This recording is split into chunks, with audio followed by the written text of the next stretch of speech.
여러분 안녕하십니까?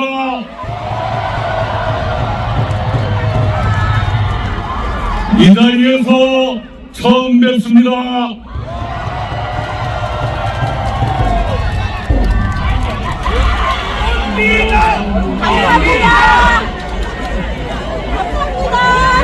여러분 이해하시겠지만 제가 이 자리에 조금 어렵게 왔습니다.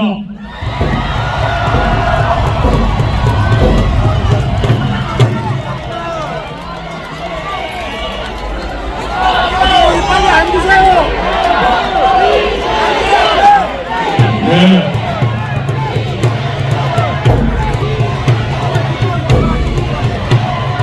여기 있으니까 부르지 마세요.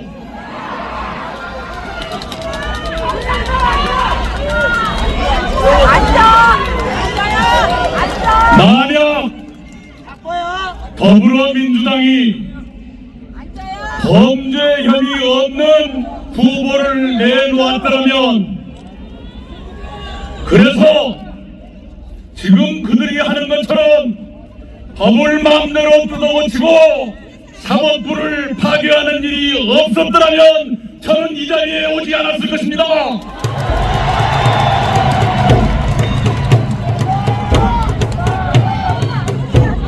그러나 민주당은 12개의 범죄 혐의를 하나도 해결하지 못한 후보를 내놓았고, 그 범죄 혐의를 모두 지우려고 법을 뜯어고치고 사법부를 무너뜨리기 때문에 제가 이 자리에 오지 않을 수 없었습니다.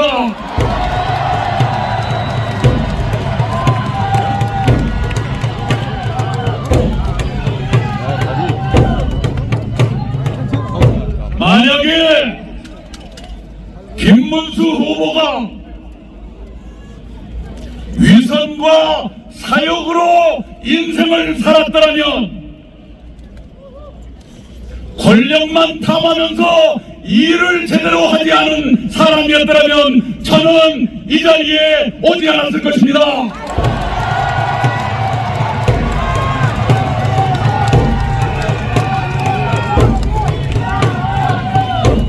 그러나 김문수 후보는 신념에 따라 가식 없이 살아왔고, 권력을 탐하지 아니하고 서민과 같은 눈높이에서 일을 제대로 해온 사람이기 때문에 제가 이 자리에 왔습니다.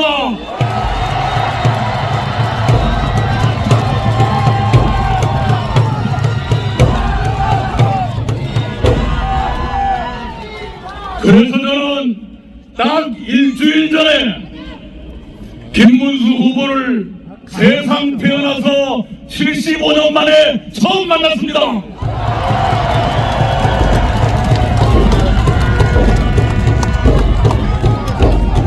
우리 두 사람은 대한민국의 운명에 대해서 많은 것을 공감했습니다. 이대로 가면 대한민국이 괴물 독재국가로 빠질 수 있다는 우려를 공유했습니다.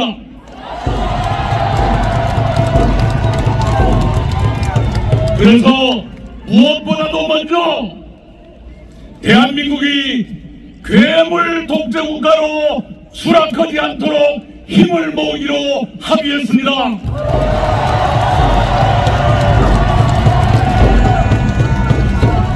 나아가 우리 두 사람은 국민 통합을 위해서 공동정부를 구성해 운영한다는데 의견을 같이 했습니다.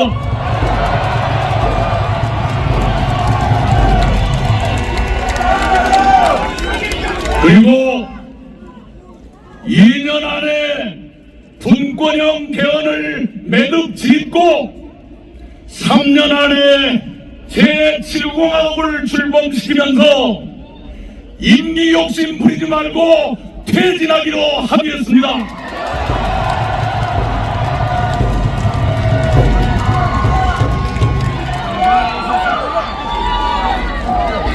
그러나 민주당은 임기를 줄일 생각이 아니라 늘릴 생각을 하고 있지 않습니까?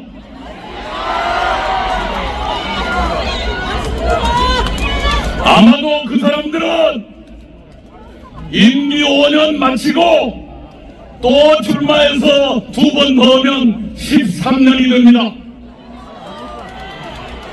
13년 동안 재임하겠다는 꿈이 없다고 누구도 말하지 못합니다. 그렇게 되면 7공화국 출범은 영영 미뤄지고 우리는 이 상태로 계속 암흑 같은 세상을 살게 되는 것 아니겠습니까?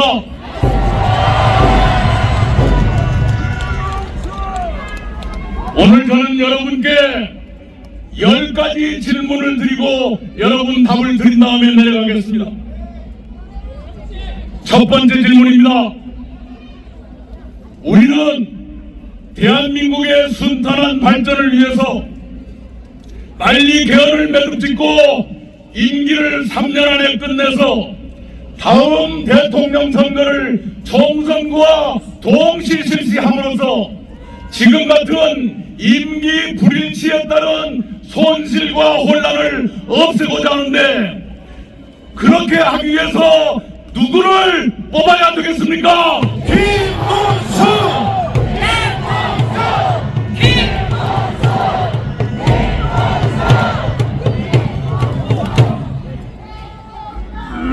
권력은 항상 견제받아야 합니다. 견제 없는 권력은 폭력입니다. 김문수가 대통령이 되면 그날부터 국회의 견제를 날마다 받게 될 것입니다. 그래서 김문수는 그럴 사람도 아니지만 나쁜 짓 하려고 해도 할 수 없게 될 거예요. 그런데 만약 반대로 된다면 국회 300석 중에서 5세력까지 합쳐서 193석이나 가진 정당이 대통령까지 갖게 된다면 그 누구도 견제하지 못합니다. 그래서 그 사람이 엄청난 잘못을 저질러도 국회가 탄핵하지 않을 것이고, 국회가 나쁜 법을 통과시켜도 대통령은 거부권을 행사하지 않습니다. 엘로카드 나왔어요. 시간이 9시까지 권력의 견제가 없으면 이런 불행이 생기는 겁니다. 여러분께 두 번째 질문 드립니다. 권력을 견제받게 하려면 누구를 뽑아야 됩니까?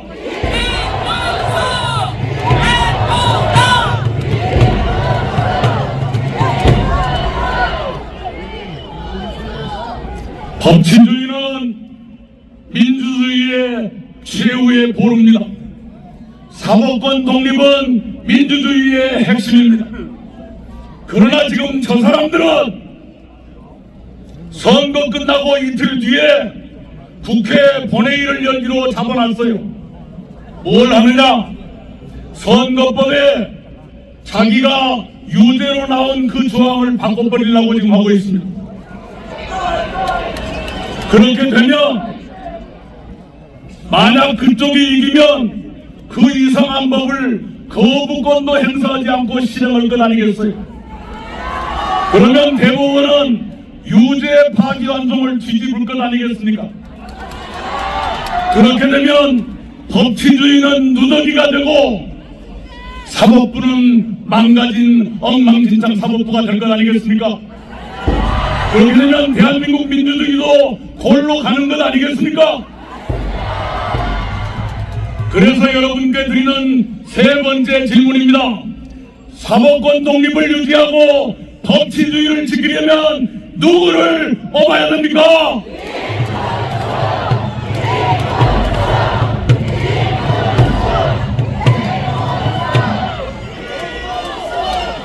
이렇게 한 사람이 입법권, 행정권의 사법권까지 장악하고 언론과 시민사회까지 위축하게 된다면 그것을 괴물 독재국가라고 저는 부릅니다. 왜 그런 이상한 이름을 붙였느냐? 어느 책을 봐도 그런 나라가 없기 때문에 괴물이라고 제가 이름 붙였습니다. 이런 괴물 독재국가는 막아야 될 것 아닙니까? 네 번째 질문입니다. 괴물 독재 출현을 막으려면 누굴 뽑아야 됩니까? 김문수 대통령!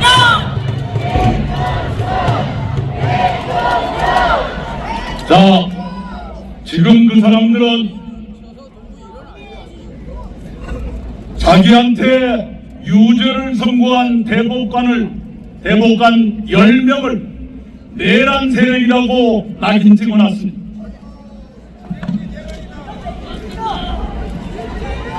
이 국민의힘 국회의원들 중에도 형사처벌을 걱정해야 되는 사람이 나올지 몰라요. 계엄 해제 결의할 때 참가하지 않은 사람들을 처벌할 것 같이 이미 얘기를 하고 있지 않습니까? 이렇게 되면 대한민국은 지난 3년 동안 계속됐던 정치적 내전을 끊지 못하고 그 내전이 공수만 바꿔서 계속된다는 뜻이 아닙니까? 이런 내전은 빨리 종식해야 됩니다. 여러분께 드리는 5번째 질문입니다. 이런 내전을 빨리 종식시키려면 누구를 뽑아야 됩니까? 김문수 대통령!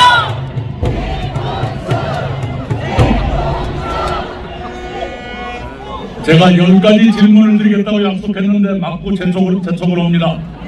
10가지 채울까요? 채우지 말까요? 압축하겠습니다. 지금은 세계 질서가 급변하는 시대입니다. 지난 80년 동안 우리가 익숙하게 살아왔던 그 질서가 뒤집어지고 있습니다. 이런 급변 시기에는 대외 정책이 안정되고 일관성을 가져야 됩니다.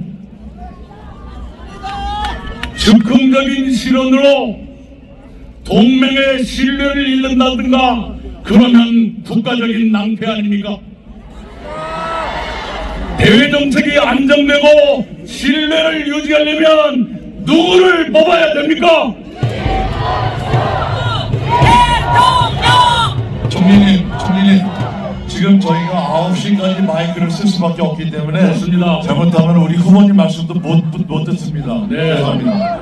아니 오라고 막 통사병할 때는 언제고. 예. 여러분이 용서해 주시면 앞쪽에서 하겠습니다. 7번째 질문입니다.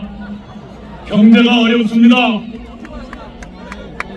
일관되고 신뢰받는 경제정책이 필요합니다. 즉흥적인 돈풀기 정책으로는 경제를 망가뜨리기 십상입니다. 내실 있는 경제정책 일관되게 추진하려면 누구를 뽑아야 됩니까? 대통령! 8번째 질문입니다. 어떤 사람이 일을 제대로 할지 말지를 보려면 그 사람의 과거를 봐야 됩니다. 두 사람 모두 경기지사로 일했습니다. 그 비교를 손학규 대표께서 잘 해주셨을 거예요. 과거로 볼 때 앞으로도 일을 제대로 할 사람은 누굽니까? 수 대통령!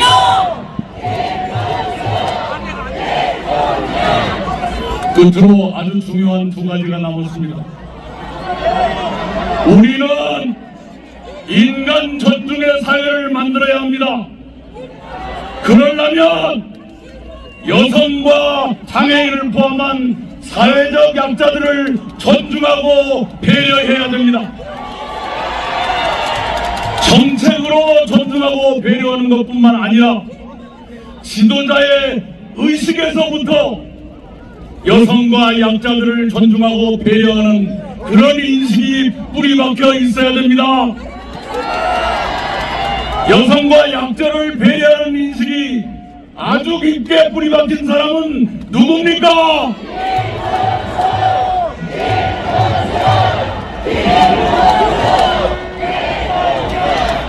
네, 그리고 마지막 10번째 질문입니다. 우리는 제도뿐만이 아니라 대통령과 그 가족의 덕성이 어떠냐에 따라서 국가적인 불행이 올 수 있다는 것을 체험하고 살았습니다. 대통령과 배우자 그리고 자식들의 덕성과 절제, 이것은 국가의 명운에도 영향을 줄 수 있는 매우 중요한 사항입니다. 여러분께 마지막 질문드립니다. 후보 본인과 그 배우자와 가족까지를 통틀어 볼 때 가장 안심되는 후보는 누굽니까?